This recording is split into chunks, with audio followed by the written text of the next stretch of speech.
Hi అండి. రవ్వ లడ్డు ఎప్పుడు చేసినా కొంచెం గట్టిగా, రాళ్ళలాగా అలా వస్తున్నాయా? ఇలా ఒకసారి ట్రై చేయండి. చాలా బావుంటాయి. ఎంత మితువుగా ఉంటాయంటే మనం చేసుకున్న తర్వాత 1 వీక్ వరకు కూడా చాలా సాఫ్ట్‌గా, చాలా మృదువుగా ఉంటాయండి. నోట్లో పెట్టుకోగానే కరిగిపోతాయి. అంత టేస్టీగా ఉంటాయి. ఇప్పుడైతే ప్రాసెస్ ఎలా చేసుకోవాలో చూద్దాం. ముందుగా ఒక బాండీ పెట్టి అందులోకి నెయ్యి యాడ్ చేసుకోవాలి. నెయ్యి ఒక 3 స్పూన్స్ యాడ్ చేసుకోవాలండి. నెయ్యి కొంచెం బాగా హీట్ అయిన తర్వాత అందులోకి చిన్నగా కట్ చేసి పెట్టుకున్న డ్రై ఫ్రూట్స్ వేసుకోవాలి. నేనైతే ఇక్కడ బాదం, జీడిపప్పు మాత్రమే తీసుకున్నాను. ఇవి చిన్నగా కట్ చేసుకోవాలండి. మనం ఎందుకంటే రవ్వ లడ్డు షేప్ నీట్‌గా వస్తుంది మనకు చేసేటప్పుడు. కాబట్టి చిన్నగా చాప్ చేసుకోవాలి.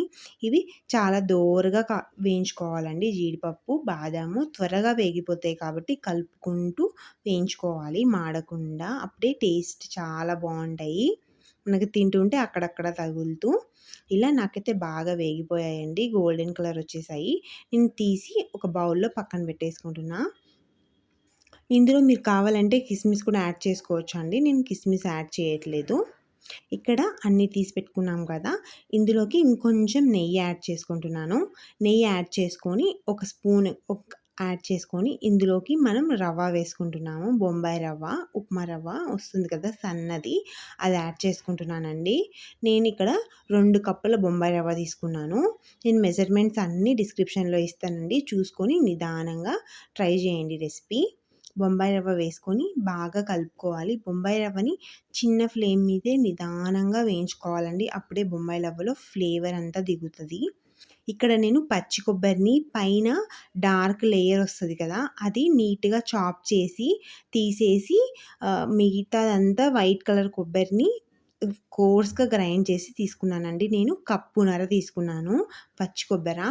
ఈ రెసిపీలో పచ్చి కొబ్బరి వేసుకుంటే చాలా బావుంటది. అంటే మనకి జ్యూసీగా చాలా సాఫ్ట్‌గా వస్తాయి రవ్వ లడ్డు. ఇలా బాగా వేయించుకోవాలండి. పచ్చి కొబ్బర, రవ్వ మొత్తం బాగా వేగిపోవాలి. మీకు ఒకవేళ మధ్యలో నెయ్యి ఏమైనా తక్కువ అనిపిస్తే వేసుకోండి. నేనిక్కడ నాకు కొంచెం తక్కువగా అనిపిచ్చింది. అందుకని నేను ఒక 2 స్పూన్స్ యాడ్ చేస్తున్నా మళ్ళీ మధ్యలో. బాగా వేయించుకోవాలి. స్లో ఫ్లేమ్ మీద ఎర్రగా గోల్డెన్ కలర్ వచ్చే వరకు వేయించుకోవాలండి. మరి ఎర్రగా కాదు. మనకు అప్పుడే వేయించుతుంటే కొంచెం కమ్మగా స్మెల్ మంచి ఫ్లేవర్ వస్తుందండి రవ్వలోంచి. అప్పుడు ఆ స్టేజ్ వరకు బాగా వేయించుకోవాలి. ఈలోపు మనము పాకం చేసి పెట్టుకుందాము. ఇంకొక బాండీ తీసుకొని అందులోకి షుగర్ యాడ్ చేసుకోవాలి. నేనైతే ఇక్కడ షుగరు 1 కప్ అలాగే ఇంకొక 3/4 కప్పు షుగర్ వేసుకుంటున్నా. సేమ్ అండి ఏ కప్పుతో అయితే రవ్వ తీసుకున్నామో అదే కప్పుతో షుగరు, పచ్చి కొబ్బెర అలాగే సూజీ రవ్వ అన్నీ వేసుకోవాలి. ఇక్కడైతే నేను వాటరు ఒక 1/2 కప్పు వాటర్ వేసుకుంటున్నానండి. ఎందుకంటే మనకి వాటర్ వేయడం వల్ల షుగర్ తొందరగా మెల్ట్ అయిపోతుంది.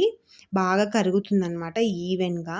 లేకపోతే ఎక్కడైనా కొంచెం కరగకుండా ఉండిపోతుంది. అందుకు కొంచెం వాటర్ యాడ్ చేసుకోవాలి.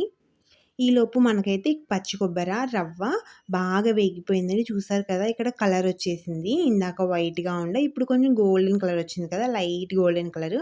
నాకైతే మంచి అరోమా వస్తుందండి. ఇక్కడైతే బాగా వేగిపోయింది. ఇప్పుడు మనకి పాకం ఆల్రెడీ రెడీ అయిపోయిందండి పాకము. పాకము లేత తీగ పాకు ఉండకూడదు. ఇక్కడ నేను పాకం అయ్యేటప్పటికి కొంచెం యాలకుల పొడి వేసుకుంటున్నాను. యాలకుల పొడి వేసుకోవడం వల్ల మంచి ఫ్లేవర్ ఉంటుంది మనకి రవ్వ లడ్డులో. ఇలా పాకంలో వేసుకుంటే బాగా కలిసిపోతుంది. వేసుకొని బాగా కలుపుకోవాలి. ఇది కలుపుకున్న తర్వాత ఇక్కడ మనము పాకం చెక్ చేసుకోవాలండి అప్పుడప్పుడు. పాకం రెడీ అయిందో లేదో కొంచెం ముదురు పాకు ఉండాలనమాట. ఇక్కడ చూస్తున్నారు కదా! ఫింగర్‌తో ఇలా టచ్ చేస్తే తీగ రావాలి బాగా. కొంచెం నాకైతే తీగ బాగొస్తుంది. అంటే ముదురు తీగ పాకం అనమాట. ఇంకా స్టవ్ ఆఫ్ చేసుకొని ఇందాక మనం రవ్వ, కొబ్బరి అవి వేయించుకున్నాం కదా! అందులోకి పాకం యాడ్ చేసేసేయాలి. యాడ్ చేసి బాగా కలుపుకోవాలి. ఈ పాకము, రవ్వ దాంట్లోకి బాగా కలిసిపోయేలాగా బాగా కలిపేసుకోవాలండి. ఇప్పుడు ఫ్లేమ్ అయితే చిన్నగానే ఉంది. అంటే లోనే ఉందండి ఫ్లేము. లోనే పెట్టి నేనిప్పుడు పాకం వేసి బాగా కలిపేస్తున్నాను. బాగా కలిపిన తర్వాత ఇప్పుడు మనం ఇందాక రోస్ట్ చేసి పెట్టుకున్న డ్రై ఫ్రూట్స్ ఉన్నాయి కదా! అవి వేసేసుకోవాలి. అవి వేసేసుకొని యాడ్ చేసేసి బాగా కలిపేసుకోవాలండి. మనకి ఈ రవ్వ మన పాకుని బాగా అబ్జర్వ్ చేసి బాగా మంచిగా జ్యూసీగా బావుంటాయండి రవ్వ లడ్డు. ఇంక ఇలా బాగా కలిపిన తర్వాత దీన్ని కొంచెం చల్లారే వరకు, అంటే మనకు చేతితో లడ్డు చేసేంత వచ్చే వరకి కొంచెం చల్లారనివ్వాలి. మరీ పూర్తిగా చల్లారనివ్వకూడదండి. మనకి మళ్ళీ లడ్డు కొంచెం గట్టిగా అయిపోతదనమాట. ఎక్కడెక్కడ చిన్న చిన్నగా షుగరు గడ్డ కడతదనమాట. అలా కాకుండా ఉండాలంటే కొంచెం గోరువెచ్చగున్నప్పుడే చేసేసుకోవాలి. ఇలా అన్నీ చిన్న చిన్నగా ప్రెస్ చేసుకుంటూ లడ్డు చేసేసుకోవాలండి. చాలా బావుంటాయి అసలు రవ్వ లడ్డు. పిల్లలు కూడా చాలా బాగా తింటారు. చాలా ఇష్టంగా తింటారు. మీరు ఇందులో ఇంకా చిన్నగా చాప్ చేసుకోవాలండి బాదము, జీడిపప్పు. ఎందుకంటే మనకి రవ్వ లడ్డు చేసేటప్పుడు మంచి షేప్ వస్తదనమాట. లేకపోతే అవి బాదం, జీడిపప్పు తగులుతూ ఉంటాయి మధ్యలో మధ్యలో. మనకి మంచిగా రౌండ్‌గా షేప్ రాదు. మీరు ఇంకా చిన్నగా పిల్లలు ఒకవేళ తినరు అనుకుంటే ఇంకా చిన్న చిన్నగా చాప్ చేసి వేసేసుకోవచ్చు. చూసారు గదా! ఇక్కడ నేనైతే మొత్తం అన్ని రవ్వ లడ్డు చేసేసానండి. చాలా బాగొచ్చాయి. చాలా సాఫ్ట్‌గా కూడా ఉన్నాయి. 1 వీక్ వరకు బావుంటాయండి. చాలా సాఫ్ట్‌గా మెత్తగుంటాయి. మామూలుగా రవ్వ లడ్డు గట్టిగా అయిపోతాయి గదా! చేసిన తర్వాత ఒక 2 డేస్‌కే.